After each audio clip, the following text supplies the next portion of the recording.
Avery! What are you doing here at this hour? The intercom rang, and when I opened the front door, my grandson Avery stood there, drenched. And as Avery, with his head down, turned around, there was his sister Nellie, sound asleep, piggybacked on him. I gently took Nellie from him. "Please take care of my sister for dinner, and let her stay over." Avery's voice was almost drowned out by the sound of the heavy rain. "Come inside anyway." My husband and I brought Nellie and Avery into the house. Seeing our grandchildren after 3 years, we squinted our eyes at their growth. Contrary to us, Avery sat in front of the prepared meal without touching it, his head bowed the entire time. "Avery, can you tell us what happened?" Avery glanced up for a moment, but quickly averted his eyes when he met mine. "Avery, we can't understand if you keep quiet." My husband sterned his voice at Avery's attitude. Avery flinched, then started to speak in a small voice. After a good talk, Avery said with determination, "It would be a bother if I stayed. Please take care of Nellie." And with that, Avery stood up and ran towards the entrance. "Hey, wait!" My husband tried to stop him but was brushed off by Avery, who had grown as tall as him. "Don't be ridiculous. I can't take care of kids." Angered, my husband spat those words out and chased after Avery again, catching him in a tight grip. "Please, at least take care of Nellie." Avery stopped resisting and hung his head low. "My name is Allison. I live with my husband Jordy. It looks like it's going to rain from this evening." Every morning, my husband mutters about the day's weather while opening the newspaper and nibbling on bread over it as he watches TV. "I always tell you, it gets the newspaper dirty. Either read or eat." "Maybe it's better not to hang the laundry outside." Ah, he's not listening to me at all. This is the usual scene in our home. My husband is 60 years old, 2 years older than me, and will retire this year. He's a workaholic with no hobbies to speak of. I heard some people suddenly get senile or shut in after they retire. We need to find something else for you to immerse yourself in before you stop working. A conversation with a colleague at my part-time job crossed my mind. "What will you do next year?" "You'll have plenty of time once you stop going to work." That's true. My husband looked around and gazed at a photo on the shelf. It was from Nellie's first birthday party. I wonder how Avery and Nellie are doing. My husband mentioned our grandchildren's names. I don't know. It's been 3 years since we last saw our son's family. They live about an hour's drive from us. We could meet them any time if we wanted, but it seems like Ella has been avoiding us. And, influenced by Ella, Carrie has become quite distant too. I want to visit them. But every time I send an email, it gets rejected, and they don't return our New Year's cards either. Avery liked tuna, right? Avery had asked me to go tuna fishing together. What? I can't remember making such a promise. But it's true, Avery really loved his grandfather. Memories of Avery from when he was still in elementary school flood back to me. We promised to go together once I'm retired, since I'll have plenty of time. Jordy said that and sipped his tea with a lonely smile. The relationship with our son's family changed after Carrie remarried Ella 5 years ago. Carrie started working at a construction company after high school graduation. There, he met Jody, an office worker 4 years his senior, and got married for the first time. Avery was born from their union. Jody, being older, was calm and had a solid presence, guiding Carrie in a good direction. I was surprised to see Carrie, who hardly did any household chores at home, skillfully making miso soup. I was always thankful to her for marrying him, but she just smiled and shook her head whenever I mentioned it. Carrie is very honest.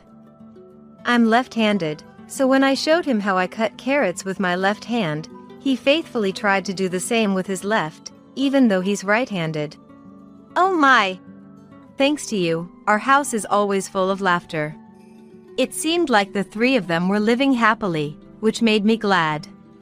I'm sorry for suddenly asking you to pick up Avery from daycare the other day. This is some pickles that mother-in-law likes. Oh, how nice. But don't worry about it. I'm done with work at 4 p.m., so I can always pick him up. Thank you so much. She was always polite and built a good relationship with us. I thought this happy life would continue forever.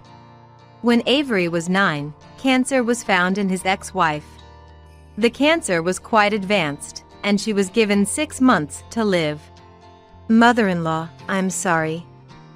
Please take care of Avery for me, she said when we were alone in the hospital room. Don't apologize. I'd take your place if I could. I teared up. I've been very happy these past 10 years. Carrie and Avery have made me laugh enough for a lifetime, and I want them to keep smiling. Of course, that includes father-in-law and you too, she said with a gentle smile. And just as the doctors predicted, she passed away quietly on a brisk autumn day. Then began the life of just the father and son, but with Carrie working late, I started visiting Avery's house every day after my part-time job ended. If Carrie was busy on weekends, we gladly took Avery in. Is there anywhere you'd like to go? Let's go wherever Grandpa and Grandma want to. Avery never made demands and was always observing adults. He was reserved with us, his grandparents, which worried me a bit. Let's keep a close eye on Avery. That's true. So, when Avery said he wanted to eat tuna sashimi during a shopping trip, I want to eat tuna sashimi. We were thrilled to hear his honest feelings. Actually, I'm thinking of getting remarried, Carrie told me when Avery was 11 years old. The woman he intended to marry was Ella, a 23-year-old. Ella was 10 years younger than Carrie, working part-time at a bar. It seemed they hit it off when Carrie happened to visit the bar for a drink. I felt anxious, but when Carrie brought her home, my anxiety grew even larger. Nice to meet you. Ella arrived wearing an oversized sweatshirt, a miniskirt, large earrings, and carrying a designer bag.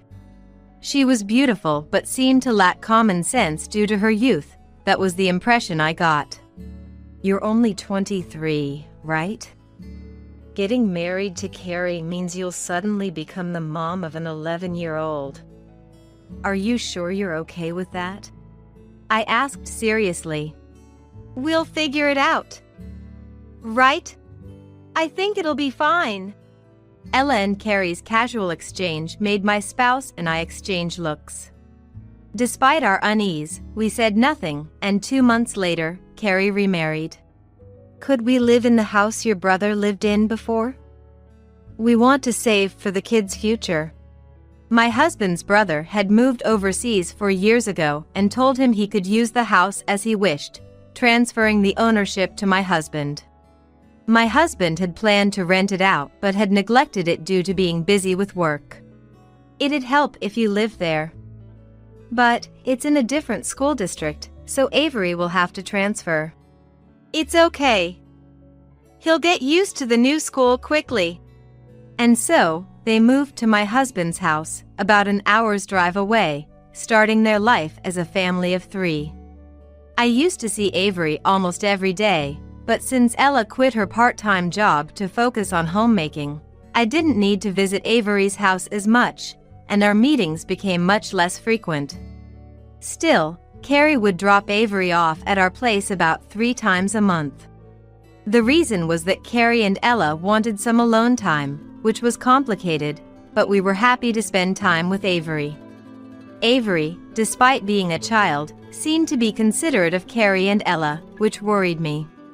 Avery, are you enjoying your new life? Yeah, it's fun. It was sad to transfer elementary schools, but I've made new friends already. It must have been tough, being forced to transfer schools because of your parents. I wanted to ask about Ella, but felt hesitant to mention her name directly, so I didn't ask further. That's good. Let's go to the sushi conveyor belt with Grandma and Grandpa today. Really? Yay! I'm going to eat lots of tuna. Seeing Avery's carefree smile gave me a bit of relief. A year later, Nellie was born. We want to have a birthday party for Nellie. We want to have a dinner party. Carrie and Ella began to ask for money frequently. It wasn't like this with Avery. I felt a bit conflicted but still sent more money than usual each time they contacted, for Nellie's sake and to give Avery some pocket money. Once Nellie was able to sit up, Carrie often left the kids with us. We need a break every now and then. You must be happy to spend a lot of time with your grandchildren. After handing over the children at the entrance, Carrie and Ella would quickly leave. Watching their backs made me feel indescribable, but seeing Avery, Nellie, and my husband playing together warmed my heart. Avery adored his younger sister, who was much younger than him, and Nellie seemed to trust Avery completely, stopping her crying whenever Avery sang to her gently. Though worried about Carrie and Ella, we were very happy to spend time with our grandchildren. However, after Nellie's first birthday, Avery and Nellie stopped coming over altogether. Maybe Avery is just busy with middle school. Thinking this, I called Carrie. I'll be in the area this Sunday. Can I stop by to see you? Well, I'll have to check with Ella. The conversation ended with a vague response, and later, a curt email stated they were busy. Despite my efforts to contact Carrie or Ella again, they always had an excuse, and we were never allowed to see Avery and the rest again. Did I say something to offend them? I was happy to take care of the grandchildren and provide financial support whenever asked. All we could do was hope that Avery and Nellie were living happily. 3 years passed. Avery became a freshman in high school, and Nellie turned 4. Not seeing our grandchildren had become the norm when one day, I happened to see Avery. That day, I was out to see a movie in the next town with a friend. Around 5 p.m., as I waited at the bus stop, a bicycle zipped past me, and it was Avery. He was carrying a square backpack with the name of a famous steakhouse, apparently delivering food. Avery! I called out in surprise, but Avery didn't look back. Could it have been someone else? I immediately told my husband when I got home, but he was skeptical. There's no way I'd mistake our grandson's face. But a high school student working a delivery job. Is Carrie's income not enough? I don't know. We've been sending them $500,000 each for their birthdays, but maybe that's not enough for Avery? Even though we hadn't seen them, I had assumed Carrie's family was happily living their lives somewhere out of sight. But seeing Avery that day suddenly made my unease grow. Then, 2 weeks later, a shocking event occurred. It was a rainy day. There's a heavy rain and thunderstorm warning from noon. Be careful coming back from your part-time job. My husband said at breakfast, as usual, while reading the newspaper. Just as he said, the weather turned foul in the afternoon, and my husband was soaking wet when he returned home around 8 p.m. The heavy rain pounded on the roof, making the TV hard to hear. Should we go to bed soon? Just as we were about to head to our bedroom, the intercom rang. Who could it be at this hour? When we checked the monitor, Avery's face, looking down, was displayed. Quick, Avery is here! We rushed to open the door. There stood Avery, drenched through. Avery! What are you doing here at this time? Avery looked down, then turned around. Is Nellie with you? I took Nellie, who was asleep on Avery's back. Please let my sister stay for dinner, Avery murmured, rain dripping from his bangs. Come inside, first of all. I took Nellie, and my husband led Avery inside. Nellie was wearing a raincoat and, likely because Avery had shielded her with his umbrella at his own expense, was not wet at all despite the heavy rain. Since Nellie was already sound asleep, we decided to let her sleep in the bedroom.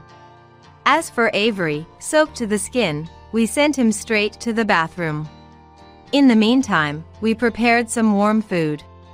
It's Grandpa's, so it might be a bit big. No, that's not it. Avery, you've grown so much since I last saw you.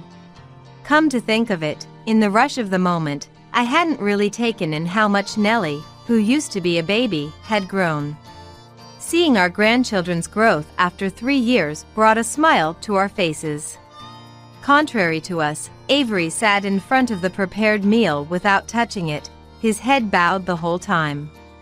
Avery, can you tell us what happened? Avery lifted his face for a moment, but upon making eye contact with me, he quickly averted his gaze. Avery, we can't understand if you keep silent, my husband said, sternly. Avery flinched, then slowly began to speak. I'm not liked by Mom. According to Avery, Ella had never really taken to him from the beginning. Even so, Avery was happy to have a mom and tried his best to be liked by Ella. However, after Nellie was born, Ella's attitude toward Avery became even colder. I really love Nellie. She's my sister, after all. But Mom says it's okay not to take care of me because we're not blood related. Dad never helps, always taking Mom's side. The more Avery revealed, the tighter my chest felt. I had assumed they were a happy family of 4. My own assumptions made me deeply regretful. Why didn't you come to Grandma's house sooner? Because I thought Grandpa and Grandma hated us. Avery started crying. Avery said that we stopped coming over because we didn't want to take care of the grandchildren, according to what Ella had told him. No, that's not it. Maybe Ella didn't let us see you. I tried to argue, but Avery continued talking through tears. Today, Mom didn't prepare dinner for me again. Then Nellie scolded her for it. Ella, angry that her own daughter sided with Avery and felt betrayed, kicked Avery and Nellie out into the pouring rain. You remembered where we live, huh? My husband patted Avery's head. After buying an umbrella and Nellie's raincoat, I ran out of money. We took the train as far as we could and walked the rest here. That's why we're so late. I'm sorry. No, Avery, you don't have to apologize. I should leave. I don't want to be a burden. Please take care of Nellie, Avery said, then stood up and started running towards the entrance. Hey! My husband tried to stop him, but Avery, now as tall as him, shrugged him off. Ridiculous! I can't deal with kids' troubles! My husband exclaimed angrily, then chased after Avery again and grabbed him in a bear hug.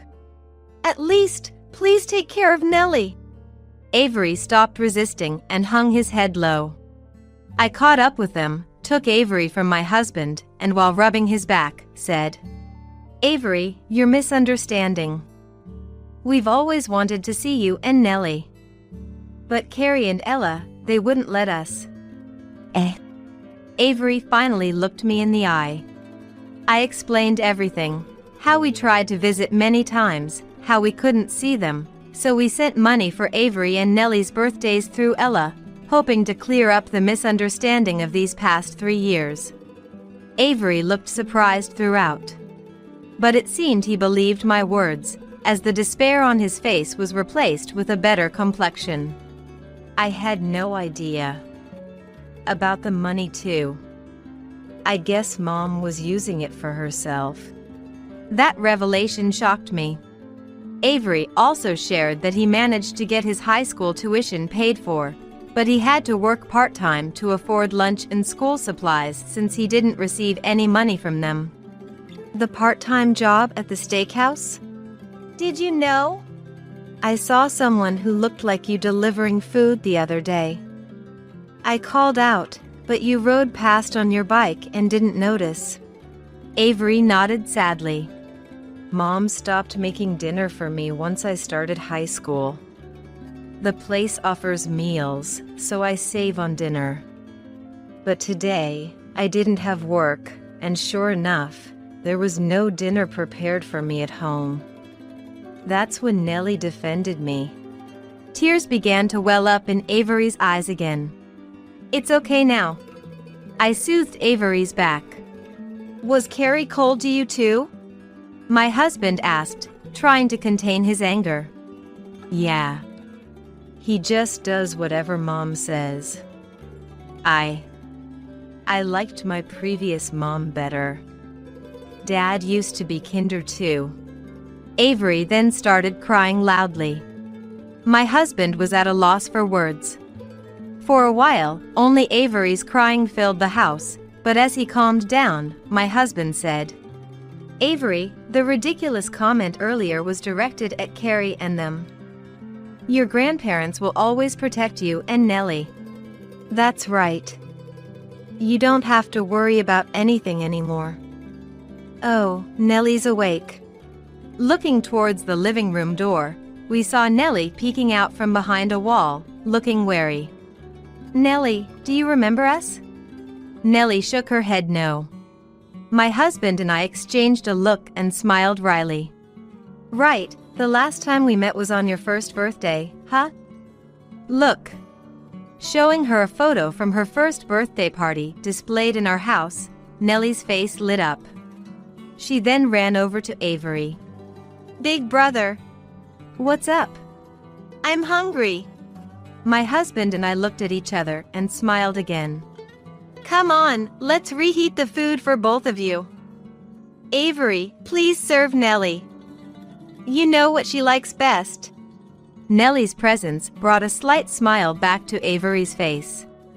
The two of them ate heartily and soon fell asleep together, snugly in bed. Looking at the innocent sleeping faces of the two, I held back my tears. Having let them suffer so much until now, we resolved to protect Avery and Nellie at all costs from here on. My husband and I quietly made this decision and got into the car.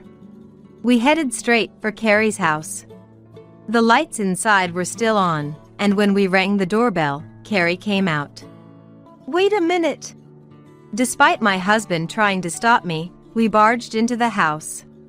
Entering the room, we saw several empty alcohol bottles on the table, and Ella was laughing hysterically at the TV while lounging on the sofa with a beer in hand. Oh, father-in-law, mother-in-law. What brings you here at this hour? There's no what brings us here. Remember what you've done. My husband shouted, startling Ella. At first, Ella was surprised, but after putting down her beer can and sitting up straight, she glared at us.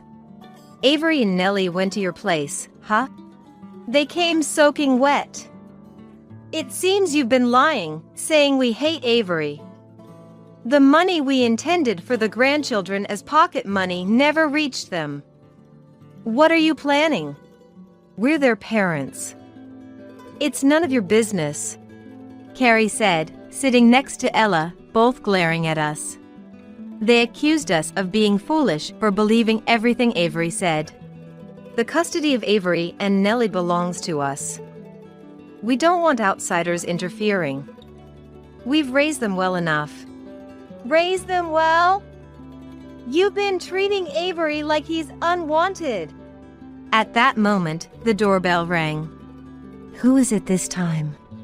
Carrie muttered as he opened the door to find two police officers standing there. Yes, I had explained the situation to the police in the car and asked them to come to Carrie's house. The police officers entered without hesitation and began searching for the children. Where are Avery and Nellie in this downpour? Of course, Carrie and Ella couldn't answer. I explained today's events in front of everyone. You'll need to come with us to the station for questioning. the officers said, and Carrie and Ella were taken to the police station. The next day, we were called in to give our statements. Avery was interviewed alone, but since Nellie was still young, she was allowed to be present with us. Dad and Mom ignore my brother. They don't even make dinner for him. My brother has to go to school during the day and work at night. It's really hard for him. I want to help my brother. 4-year-old Nellie tried her best to find the words to explain. Despite her age, she too was hurt by the abnormal family situation. Tears came to my eyes. Nellie looked at me curiously. Why are you crying? The police officers are heroes of justice. My kindergarten teacher said so. They will definitely help us. Haha, yes, you're right. Everything will be all right now. Thank you, Nellie said to the police officer and smiled brightly. After the children's interviews were over, my husband and I were called in. As for the future of your grandchildren, we expressed our desire never to return Avery and Nellie to their parents and our intention to raise them ourselves. The police advised us to consult a lawyer. Following their advice, we talked to a lawyer familiar to my husband. 5 days later, the lawyer went to speak to Carrie and Ella, who were in custody, about the following 4 points. First, we intended to adopt Avery and Nellie to gain their custody. Second, Carrie and Ella were to have no further contact with Avery and Nellie. Third, we would not provide any more financial support. Fourth, the house Carrie and Ella were living in was scheduled to be demolished next month, so they had to vacate immediately. Initially, Carrie and Ella were furious. Don't you have any parental affection? They screamed. To which the lawyer calmly replied, Avery is your biological child, isn't he? Do you have the right to say such things when you've treated your own child so terribly? After hearing the lawyer's reasonable argument, Carrie was completely silenced. Subsequently, Avery and Nellie were successfully adopted by us, and we've been nurturing them with love, enjoying peaceful moments together. Carrie contacted us several times opposing the demolition of the house, but the contractors proceeded as scheduled. He seemed unable to stand for a while after watching his house being demolished. Furthermore, rumors of abuse spread at his workplace, leading to Carrie's unauthorized absences and eventual dismissal. Thus, Carrie and Ella ended up penniless. They lived quietly somewhere for a while until Carrie approached me for assistance.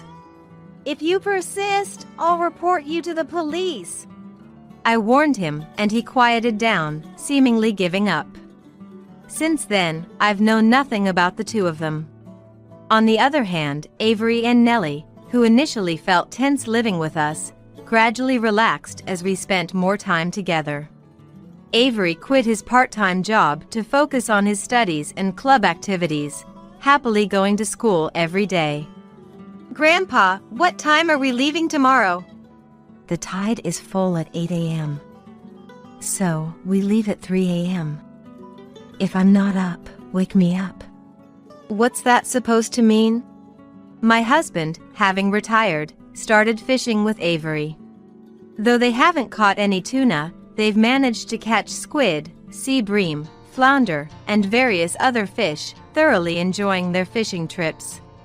So, my husband stood beside me, clasping his hands. All right, I'll prepare breakfast. Scrambled eggs are fine, right? Of course, thank you. Then Nellie trotted over, puffing up her cheeks. If you're leaving at 3 a.m., what time do I have to make breakfast? It's tough for grandchild. Truly a girl. Nellie, only 5 years old but so reliable, is the idol of our home and my dear confidant. Sorry. I'll do it myself next time. I'll catch your favorite squid. Really? Yay! Good luck, Grandpa and brother. Her being easily swayed by things is also adorable. I worried about having nothing to do in our old age. Such concerns were unnecessary.